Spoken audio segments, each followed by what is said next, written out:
আমাদের গল্পের শুরু 1839 সালে। ভারত শাসন করা ব্রিটিশরা সে বছর আফগানিস্তান আক্রমণ করল এবং সেখানে নিজেদের পছন্দের সরকার শাহ সুজাকে বসালো। কিন্তু 1842 সালে কাবুল থেকে ফেরার পথে আফগানদের আক্রমণে প্রায় পুরো ব্রিটিশ আর্মি ধ্বংস হয়, যারা সংখ্যায় ছিল 16,000। মাত্র একজন আহত ব্রিটিশ অফিসার ঘোড়ায় চড়ে জালালাবাদে পৌঁছতে পেরেছিলেন। ভারতবর্ষে ব্রিটেনের 200 বছরের ইতিহাসে এমন ভয়ঙ্কর ক্ষতি আর হয়নি। সোভিয়েত ইউনিয়ন কমিউনিজমের সমর্থনে 1979-তে অভিযান চাললেও 10 বছর পর হেরে বিদায় নেয়। সর্বশেষ মার্কিন যুক্তরাষ্ট্র 2001-এ সন্ত্রাসবাদ দমনের নামে আফগানিস্তানে আক্রমণ চালালেও তাদেরকেও 2021 সালে বিদায় নিতে হয়েছে। অর্থাৎ বড় বড় সব সাম্রাজ্য পরাজিত হয়েছে আফগানিস্তানে এসে। এজন্য আফগানিস্তানকে বলা হয় সাম্রাজ্যের কবরস্থান। কিন্তু এই কবরস্থানের পেছনের কারণ কি? আফগানিস্তান জয় করা এত কঠিন হওয়ার পেছনে রয়েছে এর ভূপ্রকৃতি ও জনজীবন। আফগানিস্তানের প্রায় পুরোটা জুড়েই রয়েছে হিন্দুকুশ পর্বতমালা। প্রচণ্ড রুক্ষ ও শীতল এই পর্বতমালা আফগানিস্তানে বহিঃশত্রুর প্রবেশ অনেকটাই সীমিত করে দিয়েছে। কিছু অংশ দখল করলেও পর্বতের এপার ওপারে রসদ ও খাদ্য সরবরাহ ঠিক রাখাও অসম্ভব। এছাড়া আফগানিস্তানের মানুষ স্বভাবতই বিদ্রোহী। বিদেশিদের তারা ভিনদেশী শত্রু হিসেবে দেখে এবং জীবন গেলেও নিজেদের সংস্কৃতি থেকে বের হতে চায় না। আফগানিস্তান অনেকটা বিকেন্দ্রিত, অর্থাৎ কেন্দ্রে সরকার থাকলেও পুরো দেশের ওপর তার নিয়ন্ত্রণ নেই। পুরো দেশ জুড়ে রয়েছে অজস্র ছোট ছোট উপজাতি আর তাদের নিজস্ব স্থানীয় সরকার। তাই এই একরোখা মানুষ আর দুর্গম পাহাড়কে সামলে আফগানিস্তানে আক্রমণ চালানো ও দখল ধরে রাখা এক কথায় অসম্ভব। জাপান নামটা শুনলে মনে হয় এইমাত্র একটা ভূমিকম্প হয়ে যাবে। জাপান মানেই ভূমিকম্পের দেশ, জাপান মানেই আগ্নেয়গিরির দেশ। 2011 সালের তোহোকু ভূমিকম্পের কথা মনে আছে?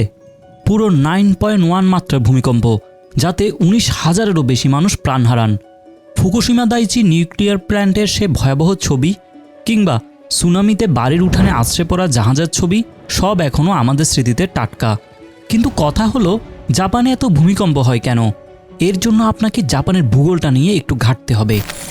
জাপান এতটা দুর্ভাগা যে দেশটি পড়েছে 4টি টেকটনিক প্লেটের মাঝে: নর্থ আমেরিকান, ইউরেশিয়ান, ফিলিপিন এবং প্যাসিফিক প্লেট। এই 4টি প্লেটের মধ্যকার ঠোকাঠুকি বা সংঘর্ষের ফলে জাপানে এত ঘন ঘন ভূমিকম্প হয়। শুধু তাই নয়, সেই সাথে সৃষ্টি হয়েছে একাধিক আগ্নেয়গিরি। আপনি শুনলে আঁতকে উঠবেন। বিশ্বে মোট যত আগ্নেয়গিরি আছে তার 10%ই জাপানে।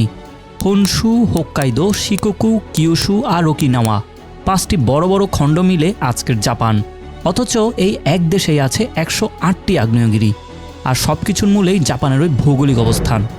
তাই বলি, সব কিছু থেকে পালানো যায়, কিন্তু ভূগোল থেকে পালানো সম্ভব না। আপনি যদি ইউরোপের দক্ষিণ পশ্চিমে যান, তবে দেখা পাবেন এক বিশাল উপদ্বীপের, যার উত্তর ও পূর্বে আটলান্টিক মহাসাগর, দক্ষিণে ভূমধ্যসাগর এবং পূর্বে পিরিনিচ পর্বতমালা। এই ভূখণ্ডটি পরিচিত আইবেরিয়ান পেনিনসুলা নামে। চারপাশে সাগর দিয়ে বেষ্টিত আর ইউরোপের থেকে পর্বতমালা দিয়ে বিচ্ছিন্ন থাকায় আইবেরিয়ান পেনিনসুলা পেয়েছে নিজস্ব জলবায়ু, ভূপ্রকৃতি, ইতিহাস ও সংস্কৃতি। প্রায় 5,83,000 বর্গ কিলোমিটারের এই পেনিনসুলায় কোন কোন দেশ আছে? এক কথায় সকলে বলবেন পশ্চিম তীরের পর্তুগাল এবং বাকি অংশ জুড়ে থাকা বিশাল স্পেন।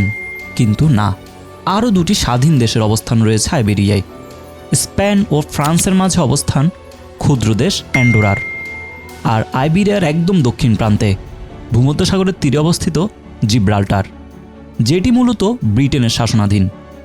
এই জিব্রাল্টারের নাম অনুসারে ভূমধ্যসাগর ও আটলান্টিকের মিলনস্থলের নাম জিব্রাল্টার প্রণালী। কিন্তু কেন স্প্যানিশ পেনিনসুলা নয় বা পর্তুগিজ পেনিনসুলা? আইবেরিয়ার নাম আইবেরিয়া হলো কেন? এর উত্তরটা বেশ ইন্টারেস্টিং। আপনি স্পেনের উত্তর পূর্বে তাকালে দেখবেন একটি নদী সোজা ভূমধ্যসাগরে ঝাঁপ দিয়েছে। এটি হলো অ্যাব্রো নদী। প্রাচীনকালে নদীটি পরিচিত ছিল আইবেরাস নামে, আর গ্রিক লেখকরা নদী তীরের ভূমিকে বলতেন আইবেরিয়া। নদীর নাম পাল্টে আইবেরাস থেকে অ্যাব্রো হয়ে গেলেও সেই ভূখণ্ডটি আজও পরিচিত আইবেরিয়া নামে। প্রায় 58 মিলিয়ন লোকের বসবাস এই পেনিনসুলায়, যার সিংহভাগ ছড়িয়ে আছে উপকূলীয় শহর যেমন বার্সেলোনা, ভ্যালেন্সিয়া, লিসবন, পোর্তো এবং মাদ্রিদের মতো রাজধানী শহরে। তবে আইবেরিয়ান পেনিনসুলা জনবহুল হলেও এর মধ্যভাগ এক প্রকার জনবিরলই বলা চলে। ইউরোপ থেকে অনেকটা আলাদা হয়েও ইউরোপের সংস্কৃতি, রাজনীতি, যুদ্ধ এবং ইতিহাসে ভূমিকা রেখেছে আইবেরিয়ান পেনিনসুলা। স্প্যানিশ এবং পর্তুগিজ সাম্রাজ্য তো একসময় শাসন করেছে গোটা বিশ্ব, তাই আইবেরিয়া একসময় ছিল সারা বিশ্বের সিংহাসন। আজ সেই সময়টা না থাকলেও দুর্দান্ত ভূপ্রকৃতি এবং অপার প্রাকৃতিক সৌন্দর্য নিয়ে এখনও আইবেরিয়ান পেনিনসুলা মন্ত্রমুগ্ধ করেছে হাজার হাজার পর্যটককে। জর্ডান, ইসরায়েল এবং ফিলিস্তিনের পশ্চিম তীরের মাঝখানে রয়েছে বেশ অদ্ভুত একটি সাগর। এর নাম ডেড সি বা মৃত সাগর। নামে সাগর হলেও এটি আসলে একটি হ্রদ। সি সারফেসের 430 মিটার নিচে হওয়ায় ডেড সির উপকূলকে ভূপৃষ্ঠের সবচেয়ে নিচু বিন্দু ধরা হয়। এই হ্রদের লবণাক্ততা সাগরের 10 গুণ। এত লবণাক্ততায় মাছ সহ জলজ প্রাণী বেঁচে থাকতে পারে না। এই কারণে হ্রদটির নাম ডেড সি। তবে এই লবণ আবার জলের ঘনত্ব অনেকটাই বাড়িয়ে দেয়, এতটাই বেশি যে মৃত সাগরের জলে আপনি ভেসে থাকতে পারবেন, একদমই ডুববেন না। এছাড়াও এই হ্রদের পানি ও কাদামাটি ত্বকের জন্য খুবই উপকারী বলে মনে করা হয়। এই কারণে প্রতি বছর প্রচুর পর্যটক মৃত সাগর ভ্রমণ করেন। যদিও বর্তমানে এই হ্রদ শুকিয়ে যাচ্ছে। প্রতি বছর প্রায় 1 মিটার করে কমছে ডেড সির গভীরতা। হ্রদকে বাঁচানোর জন্য নেওয়া হচ্ছে নানা পরিকল্পনা। এমনকি অনেকে মত দিয়েছেন লোহিত সাগর থেকে পাইপলাইনের মাধ্যমে ডেড সিতে জল সরবরাহের জন্য। যদিও বাস্তবে তা কতটুকু সম্ভব তা সময়ই বলে দিবে। আপনার কি ডেড সি ভ্রমণের কোনো প্ল্যান আছে? আপনারা প্রায় সবাই কাস্পিয়ান সাগরের নাম শুনেছেন। মধ্য এশিয়ায় ককেশাসের তীরে অবস্থিত এই সাগরের আয়তন 3,71,000 বর্গ কিলোমিটার আয়তনে, যা জার্মানির চেয়েও বড়।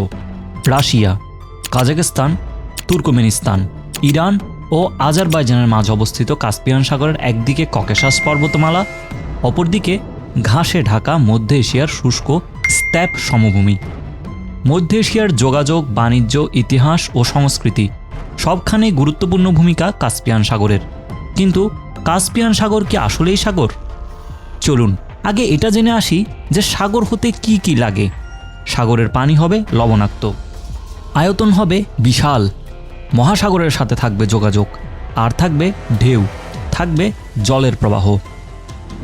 কাস্পিয়ান সাগর আয়তনে বিশাল। আগেই বলেছি কাস্পিয়ান সাগর আয়তনে জার্মানির চেয়ে সামান্য বড়। কাস্পিয়ান সাগরের পানি লবণাক্ত এবং এতে সাগরের মতো স্রোতও আছে। তবে এত কিছুর পরেও কাস্পিয়ান সাগর আসলে সাগর নয়। কাস্পিয়ান সাগর মূলত একটি বিশাল হ্রদ। আপনি ম্যাপে খেয়াল করলে বুঝবেন কাস্পিয়ান সাগরের সাথে অন্য সাগর বা মহাসাগরের কোনো সংযোগ নেই, সম্পূর্ণ ল্যান্ডলকড। কেবলমাত্র নৌযান চলাচলের জন্য কাস্পিয়ান সাগরকে কৃষ্ণ সাগরের সাথে যুক্ত করা হয়েছে, সেটিও কৃত্রিমভাবে। কাস্পিয়ান সাগরে প্রবেশ করেছে ভলগা নদী।